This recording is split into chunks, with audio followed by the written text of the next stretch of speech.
Hey guys, today I'll be making the classic bean and rice dinner. It's pretty easy to make it. Here are my basic ingredients. I usually throw in olives, black olives, canned olives are fine.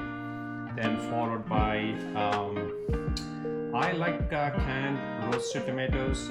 You can also use fresh tomatoes if you want, but I really like the smokiness of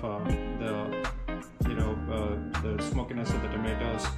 Followed by black beans. You need at least a can of that. I like to top it off with jalapeno. I keep the stems and I keep the seeds. It gives you that kicker that you need. And at the very end, I top it off with cilantro. And as far as my spices, I try to keep it really simple.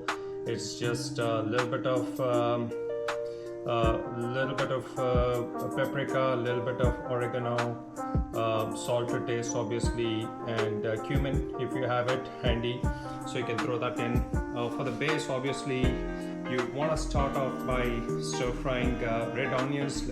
I picked a big red onion, and at the very end, for acidity, just to bring all the flavors together, you definitely have to put in some lemon juice at the end. The next step in the process is to nicely fry the red onions chopped up here, and we're gonna start throwing in the ingredients. But I like everything to be fried a little bit before I add the most important ingredient, which is rice.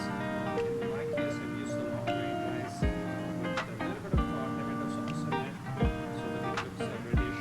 So that's what I'm going to be using towards the end. As you can see, I've thrown in the rest of the ingredients. That is the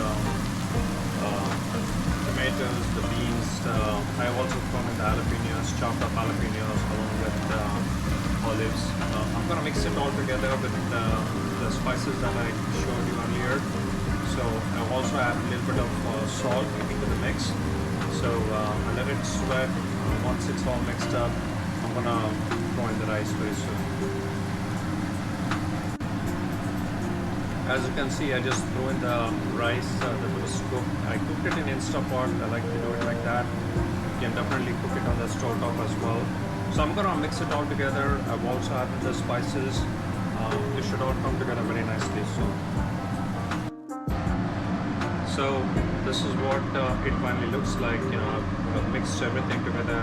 I had to add a little bit more salt, the seasoning, and I finally threw in the cilantro, the chopped up cilantro at the top. I'm gonna plate it very soon, and I'm gonna usually personally like to add some Mexican cheese on top. I'll show it to you in a second how that's gonna look like. And here we are.